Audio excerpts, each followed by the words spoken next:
बैठे हुए हैं। इस प्रांगण के सामने यहाँ एक फैक्ट्री है जिसमें निरमा सर्फ जो है बनता है और उसकी खुशबू और बदबू यहाँ आ रही है, जबकि उसकी खुशबू और बदबू उसकी चार दीवारी के बाहर नहीं आने चाहिए थी। कारण यहाँ के जो एसडीएम है, जो वायु प्रदूषण के अधिकारी हैं, जो तहसीलदार है, जो जिले के कलेक्टर हैं, वो सब लोग इस वायु प्रदूषण से और जल प्रदूषण से दूर हैं। वो उनके बच्चे शहर में रहते हैं, उनके बच्चे इस प्रदूषण से दूर रहते हैं। उनको तो आज 2 महीने में 4 महीने में ट्रांसफर हो जाएगा, लेकिन हम लोगों को और हमारे बच्चों को तो यही रहना है ना। जब यहां रहना है तो लड़ना पड़ेगा, खड़े होना पड़ेगा। भाई लड़ेंगे तो लड़ने के लिए हम लोगों को अभी एक प्रश्न उठा कि हम लोग संगठन की ताकत को कैसे बढ़ाएं, संगठन का विस्तार कैसे करें। तो आदरणीय प्रेमराज जी, सुशील जी और धीर सिंह जी, तमाम साथियों से मेरा निवेदन है कि आज हम लोग यहाँ बैठक कर रहे हैं और आज बैठक में निर्णय होना है कि किस दिन हम लोग ज्ञापन देंगे और किस दिन हम लोग पैदल मार्च करेंगे या किस दिन आंदोलन की भूमिका को बनाएंगे। वो बैठक के बाद, अभी मेरे संबोधन के बाद हम लोग आपसी बैठक करके उसमें निर्णय लेंगे। और लेकिन उससे पहले हम लोगों को जो बाबूजी का एक प्रश्न उठा था कि हम लोग गांवों तक कैसे पहुंचे, तो मेरा यहाँ की टीम से ये निवेदन है कि जितने भी 12-13 गांव पड़ते हैं, उन 12-13 गांवों में हम लोग 20-20 लोगों की कमेटियों का गठन करें, ताकि वो 20 लोग जिस दिन आंदोलन हो, जिस दिन पैदल मार्च हो, जिस दिन मीटिंग हो, जिस दिन एसडीएम की आंखों में आंखें डाल करके ये कहा जाए कि मैडम या श्रीमान जी, आप यहाँ अपने दफ्तर में तो बैठे हैं, लेकिन जो दफ्तर में जिम्मेदारी दी गई थी कि जोखाबाद औद्योगिक क्षेत्र में बढ़ते हुए जलवायु प्रदूषण को रोकना है, अगर वो आपने नहीं रोका तो आपकी कुर्सी को भी हम जोखाबाद औद्योगिक क्षेत्र के नाले के पास डालेंगे, जिस नाले की वायु को सूंघ करके, सांस को लेकर के हमारे क्षेत्र के लोग बेहोश हो जाते हैं। तो उसके लिए हमें रणनीति बनानी पड़ेगी। हर गांव में, जितने भी 12 गांव हैं, 12 गांवों में हम 5 दिन में, 2 दिन में, 3 दिन में 20-20 लोगों की कमेटी बनानी है। करना कुछ नहीं है, रजिस्टर लेना है और 20 लोगों को यह कहना है कि भाई आप लोग करप्शन फ्री इंडिया संगठन के कार्यकर्ता हैं, आपको हम सदस्यता दे रहे हैं। हम आपसे जो है निवेदन कर रहे हैं कि जिस दिन हम लोग इस समस्या के समाधान के लिए आए, तो वो 20 लोग अगर 2-2 लोग भी अपने लेकर के आए तो संख्या कितनी हो गई? 40। और 10 गांवों से या 12 गांवों से लोग आ गए तो 40 गुना 10 अगर 400 होते हैं और 12 होते हैं 480, तो 400-500 लोगों की भीड़ के सामने जिले का कलेक्टर भी आपकी बात को सुनने आएगा, यहाँ की एसडीएम भी आपकी बात को सुनने आएंगे। और जिन लोगों ने बात आई थी कि हम लोग शिकायत करते हैं और शिकायत के बाद जो प्रदूषण विभाग के अधिकारी हैं वो फैक्ट्रियों पर रेड डालते हैं, उनको सील करने का काम करते हैं, कुछ पे जुर्माना भी लगाते हैं, लेकिन कुछ से भ्रष्टाचार करके उनसे पैसा लेकर के हमारे आंदोलन को भी भ्रष्टाचार की भेंट चढ़ा देते हैं। उन अधिकारियों को भी इस बार मैं किसी भी सूरत में नहीं बख्शूंगा, किसी भी सूरत में हम लोग उनको नहीं छोड़ेंगे। चाहे जिस तरीके से हमने पूर्व में एसडीएम को आपके क्षेत्र में घुमाया, एसडीएम की आंखों में आंखें डाल के बात की और उस एसडीएम को उसकी औकात बताने का काम किया कि तुम हमारे नौकर हो, हम यहाँ के मूल राजा हैं, तो हमारे लिए आप लोगों को काम करना पड़ेगा। तो उन्होंने स्वीकार किया और कई फैक्ट्रियों पर जो है प्रदूषण विभाग ने उस समय काम किया, तो 26 लाख का 2 दिन में कई फैक्ट्रियों के ऊपर जुर्माना लगा। और औद्योगिक क्षेत्र में पहली बार आपके आंदोलन की वजह से, आपके आंदोलन की ताकत से इस जोखाबाद औद्योगिक क्षेत्र के तमाम सड़कों में निर्माण कार्य हुए और तमाम नालों की सफाई हुई। लेकिन आज भी वो काम अधूरा है। उस अधूरे काम को पूरा करने के लिए हम सब लोग आपके बीच में आए हैं। अगर आप चाहते हैं तो कि जोखाबाद औद्योगिक क्षेत्र भी ग्रेटर नोएडा और नोएडा औद्योगिक क्षेत्र की तर्ज पे बने, तो उसके लिए हम लोगों को लड़ना पड़ेगा, घरों से बाहर निकलना पड़ेगा। और जिस दिन हम लोगों ने लड़ना और अपने घरों से बाहर निकलना प्रारंभ कर दिया, ये बेईमान आपके क्षेत्र को छोड़ करके भाग जाएंगे। साथियों, हम लोग टीमों का गठन करेंगे और उनको ये बताएंगे कि किस दिन हम लोग आंदोलन करेंगे, और पूरे गांवों में मैं आऊंगा और तमाम गांवों में जा जा करके गांवों के लोगों से भीख मांगेंगे। तुम्हारे लिए नहीं, तुमने तो जीवन यापन कर लिया, लेकिन जो आने वाली पीढ़ियां हैं उनके लिए ये भीख मांगी जाएगी। उनको अच्छा सांस देने के लिए, उनको अच्छा पानी देने के लिए ये भीख मांगी जाएगी कि जो आंदोलन हो रहा है उस आंदोलन में आप सब लोग अपनी सहभागिता निभाएं। उसमें हम अपने बच्चों से भी निवेदन करेंगे, उसमें अपनी मातृशक्ति से भी निवेदन करेंगे, और यहां से लेके सिकंदराबाद के एसडीएम कार्यालय तक एक लंबी लाइन के साथ चलेंगे, एक श्रृंखला के साथ चलेंगे, ताकि आने जाने वाले लोगों को भी ये पता चल सके और यहाँ के तमाम प्रशासनिक और प्रदेश के तमाम जनप्रतिनिधियों को ये पता चल सके कि यहाँ के लोग अब जग गए हैं। एमएलए को भी पत्र देंगे, यहाँ के ब्लॉक प्रमुख को भी पत्र देंगे, और यहाँ के जितने जिला पंचायत के सदस्य हैं उनके घरों पे जाकर के कीर्तन करेंगे कि भैया बचा लो, ये क्षेत्र डूब रहा है। अगर वो लोग नहीं जागेंगे उनको भी जगाएंगे, उनको भी अपने साथ लाने का काम करेंगे। अगर वो नहीं आते हैं तो फिर हम उस क्रांति के साथ, जिस तरीके से इस देश को आजाद कराने के लिए भगत सिंह, राजगुरु, सुखदेव, वीर विजय सिंह, पथिकर, कोतवाल, धन सिंह गुर्जर, मंगल पांडे जैसे तमाम क्रांतिकारियों ने अपने आप को आहूत कर दिया इस देश की आजादी के लिए, उसी तर्ज पे चल करके इस जोखाबाद को प्रदूषण मुक्त करने का काम करप्शन फ्री इंडिया संगठन का एक कार्यकर्ता करेगा। बशर्ते उसके लिए हम सब लोगों को एक मत के साथ, एक विचार के साथ, एक संकल्प के साथ आगे आकर के इस लड़ाई को लड़ना पड़ेगा। साथियों, बात आई आरोप और प्रत्यारोप की कि जोखाबाद औद्योगिक क्षेत्र में मुझ तक भी आवाज गई, नोएडा तक, कि करप्शन फ्री इंडिया संगठन ने आंदोलन किया था और उस आंदोलन के बाद दोबारा आंदोलन नहीं हुआ, और शायद कुछ पैसे का लेन देन संगठन के पदाधिकारियों ने कर लिया होगा, ऐसा कुछ सुनाई मुझे पड़ा। तो साथियों, मैं आप लोगों को बताना चाहता हूं कि करप्शन फ्री इंडिया संगठन के बैनर पे आंदोलन हुआ, और उस आंदोलन के बाद आपके क्षेत्र में काम हुआ। आपकी सड़कें और आपके नाले इस बात के गवाह हैं। आपके क्षेत्र में पहली बार सड़कों पे पानी का छिड़काव हुआ, उससे पहले कभी नहीं हुआ। और बात आती है पैसे की, तो मैं ये कहता हूं, जो व्यक्ति आप लोगों से कभी कहे तो उसका ग्रेबान पकड़ करके ये कह देना कि भाई चल मुकाबला करा। कोई मुकाबला नहीं करा सकता, क्योंकि नाम करप्शन फ्री इंडिया है, कोई दूसरा मंच नहीं है। जहां भ्रष्टाचार मुक्त भारत की बात कर रहे हो, वहां मेरा कार्यकर्ता या मेरा साथी, मेरा मित्र, मेरे संगठन का कोई भी व्यक्ति धन ले लेगा, वो तो हमारे लिए बेईमानी होगी। हम वो दीवाने हैं जो इस देश को दोबारा से इस राक्षस रूपी भ्रष्टाचार से आजादी दिलाने के लिए अपने घरों से निकल पड़े हैं। तो कहीं भी किसी भी व्यक्ति के बहकावे में आप ना आए, चाहे वो व्यक्ति छोटा हो या वो व्यक्ति बड़ा हो। जब भी वो ये कहे तो उसको मुकाबला कराने के लिए तैयार हो जाना, चाहे वो प्रेमराज भाटी जी हो, धीर सिंह भाटी जी के लिए कहे या स्वयं मेरे लिए कहे, क्योंकि हम लोगों की करनी और कथनी में अंतर नहीं है।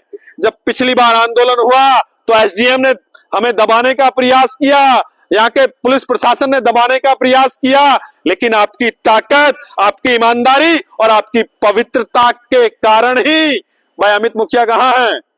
चले गए हैं। आपकी पवित्रता और आपकी ईमानदारी के कारण ही यहाँ के सर्कल ऑफिसर और यहाँ के एसडीएम दोनों की टांगे कांपी थी या नहीं?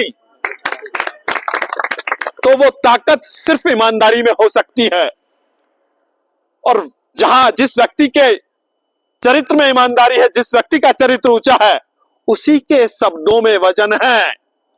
अन्यथा जब अधिकारी सामने से डपटता है तो उस आंदोलनकारी के पैर कांप जाते हैं जो स्वयं में करप्ट होता है।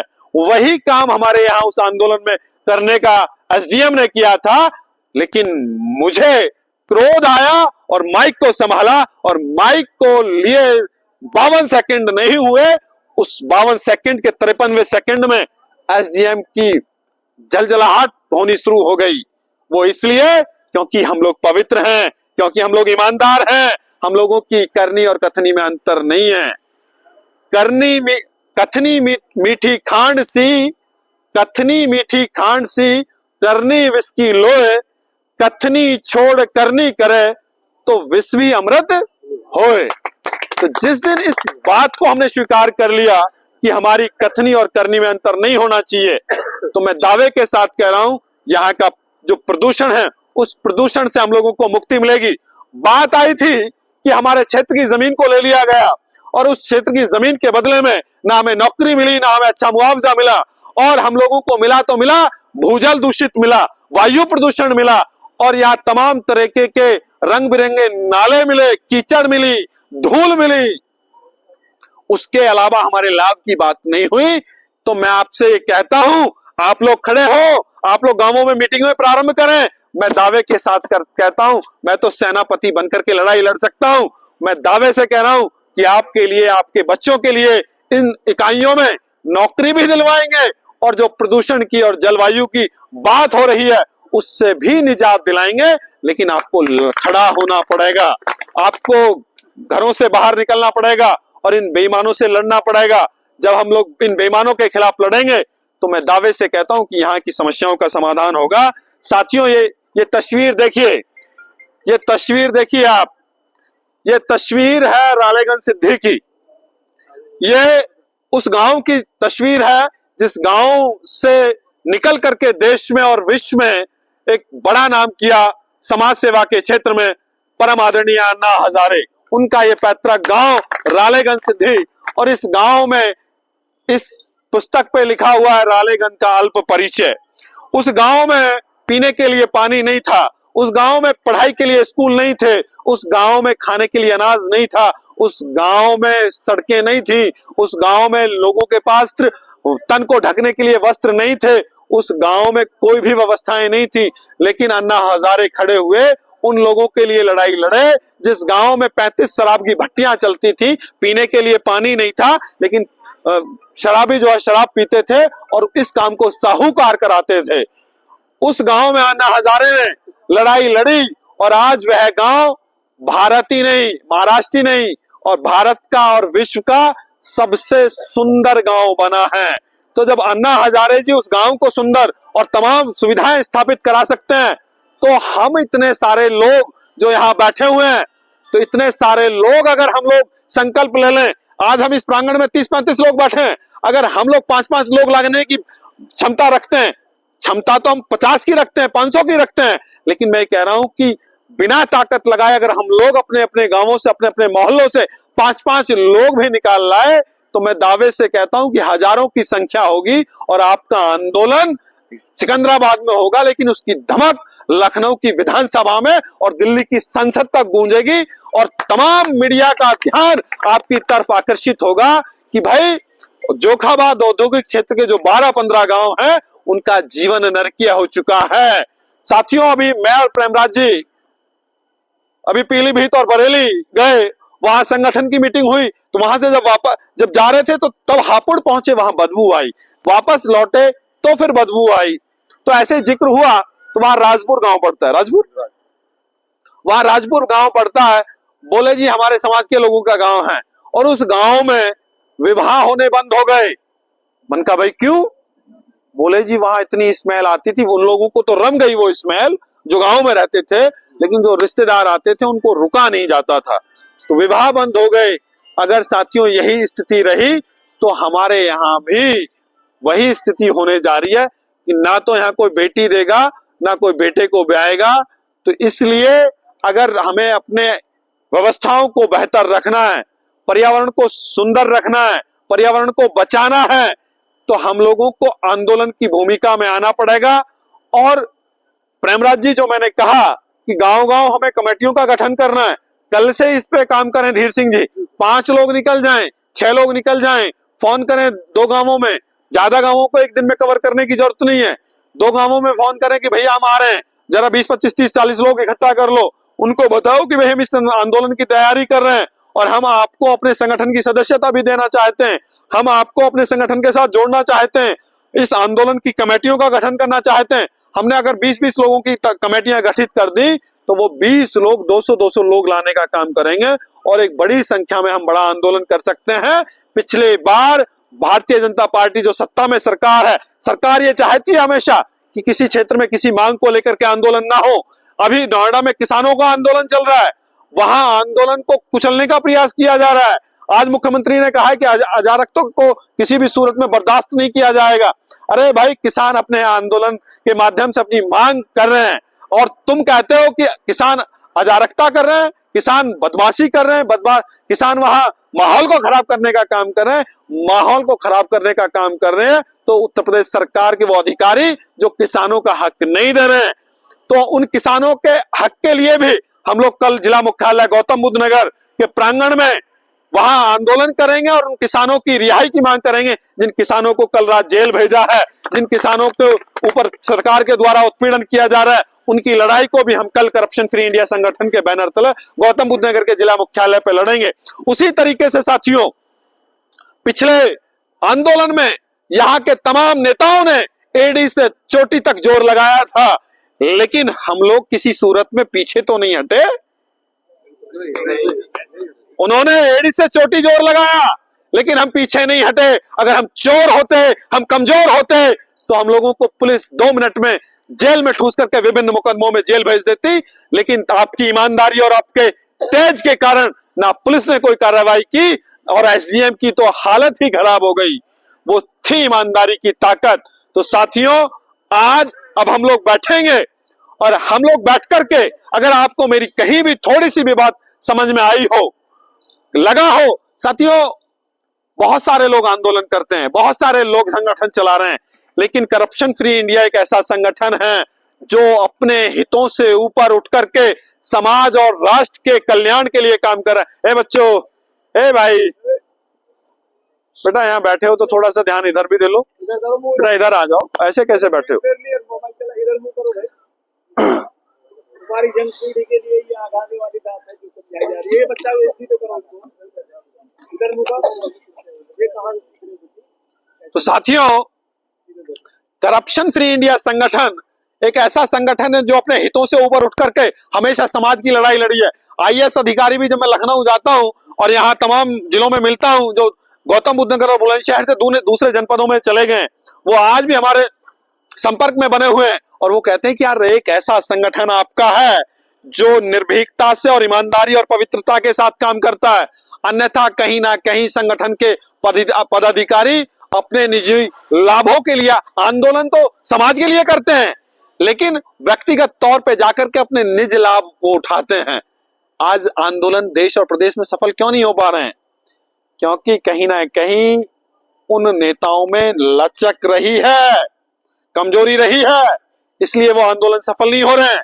अगर आंदोलन का नेता ईमानदार होगा तो मैं दावे के साथ कहता हूं कि एसडीएम भी, डीएम भी, एसएसपी भी और प्रदेश का मुख्यमंत्री भी और देश का प्रधानमंत्री भी विचार करेगा उसकी गिरफ्तारी के लिए। और जैसे ही उसकी गिरफ्तारी होगी तो पूरे देश में, प्रदेश में और जो जहां जहां वह व्यक्ति काम करता है उसका वर्चस्व है, वहां के लोग सड़कों पे आ जाएंगे, क्योंकि उसको लोग जानते हैं कि वो ईमानदार है। लेकिन आज कहीं ना कहीं हमारी अपनी कमजोरी के कारण आंदोलन सफल नहीं हो पा रहे हैं। तो साथियों, ये संगठन बहुत पवित्र है। इस संगठन की छवि पे आज तक कोई उंगली नहीं उठी है। दाग लगने की तो बात बहुत दूर की है, उंगली नहीं उठी है। और कोई उंगली उठाता है तो मैं उसे खुला चैलेंज देता हूं, एक नहीं 1000 लोगों के बीच में आकर के ये सिद्ध करे कि करप्शन फ्री इंडिया संगठन के लोगों ने धन की तो बात बहुत दूर की है, किसी ने अपने निज लाभ की भी बात किसी दफ्तर में जाके की हो। संगठन बात करता है तो समाज और राष्ट्र के हितों की, और हम सब लोग उस आंदोलन को लेकर के चल रहे हैं। जब इस आंदोलन की नींव रखी गई थी तो हम लोगों ने संकल्प लिया था कि जीवन में घास फूस की रोटियां खानी पड़ेंगी, झोपड़ी में निवास करना पड़ेगा, वृक्षों के नीचे जीवन काटना पड़ेगा, लेकिन कभी समाज के साथ बेईमानी नहीं करेंगे, कभी समाज और देश के लोगों के साथ छल नहीं करेंगे। और उसी संकल्प को लेकर के आगे बढ़ रहे हैं। तो साथियों, आप सब लोग अपनी अपनी, हम लोगों को कमर कसनी है और अपने अपने क्षेत्रों में जाकर के जो हमारे गांवों के समीप के गांव हैं उन गांवों में जाकर के कमेटियों का गठन करना है। और मेरा इन युवा साथियों से भी निवेदन है कि साथियों, आप लोग युवा हैं, आप लोगों में वो ताकत है कि आज आप, युवा का उल्टा होता वायु, वायु और हवा, वायु और युवा जब चलता है तो धूल मट्टी फूल पत्ती जो सूखे पड़े हैं, जो गंध है, उस हवा अपने साथ उड़ा के लेके चली जाती है। और वही आज युवा शक्ति की ताकत है। जब आंदोलन में युवा शक्ति आ जाएगी तो मैं दावे के साथ कह रहा हूं कि आपका आंदोलन सफल हो जाएगा। तो इसलिए आप लोगों को भी अपने जो साथ के युवा साथी हैं, जो कॉलेज में पढ़ रहे हैं, चाहे वो गांवों में अपने व्यापार कर रहे हैं, उनको भी अपने साथ लाना है और इस आंदोलन की धमक को लखनऊ और दिल्ली तक पहुंचाना है। क्योंकि आज तमाम टीवी और अखबार भी ये प्रकाशित कर रहे हैं कि दिल्ली और एनसीआर में लोगों को सांस लेना जो है भारी हो रहा है। तो इस लाइन में अगर करप्शन फ्री इंडिया संगठन भी इस आंदोलन को आगे बढ़ाएगा तो मैं दावे के साथ कहता हूं और मुझे पूर्ण विश्वास है इस पे काम होगा। और इस बार किसी भी प्रदूषण के अधिकारी को किसी भी सूरत में बख्शा नहीं जाएगा। चाहे वो, अगर उसको हमें पता चला ना कि उसने किसी कंपनी से पैसा ले लिया, किसी कंपनी या किसी नेता के फोन के प्रभाव में आ गया, तो इस बार उन लोगों को ही बंधक औद्योगिक क्षेत्र में हम बनाएंगे। चाहे उसके लिए जेल जाना पड़े, चाहे थाने जाना पड़े, या कहीं भी जाना पड़े। तो साथियों, आप मेरी बातों से सहमत हैं? लड़ेंगे, लड़ेंगे। तो इस लड़ाई को आगे बढ़ाना है और यहाँ के कलेक्टर और यहाँ के प्रशासनिक लोगों को ये बताना है कि हम लोग वो लोग हैं जिन लोगों ने खून बहा करके इस देश को आजाद कराया था। हम वो लोग नहीं है जिन लोगों ने समझौते किए थे। हम वो लोग हैं जिन्होंने अपने आप को बलिदान तो कर दिया लेकिन अंग्रेजों के सामने घुटने नहीं टेके। तो साथियों, तुम्हारी तो ताकत क्या है कि तुम्हारे सामने हम झुक जाएं। ना झुके हैं, ना नबे हैं और ना बिके हैं। हमेशा आंदोलन को आगे लेकर के चलने की ताकत हमने रखी है, कभी पीछे हटने का काम नहीं किया। तो साथियों, इस बार आंदोलन की जो धार होगी, जो धमक होगी, वो बहुत तेज होगी और इस आंदोलन को आगे लेकर के चलना है। इस क्षेत्र को बचाना है, इस क्षेत्र के भविष्य को बचाना है, इस क्षेत्र की पीढ़ियों को बचाना है। तो हम लोगों को घरों से निकलना पड़ेगा और आंदोलन की धार को तेज करना पड़ेगा। बहुत बहुत धन्यवाद सभी साथियों को। नमस्कार, जय हिंद, मेरा प्रणाम। बहुत सुंदर अभी जो भारतीय जी ने, जो हमारे संस्थापक जी ने जो विचार रखे हैं,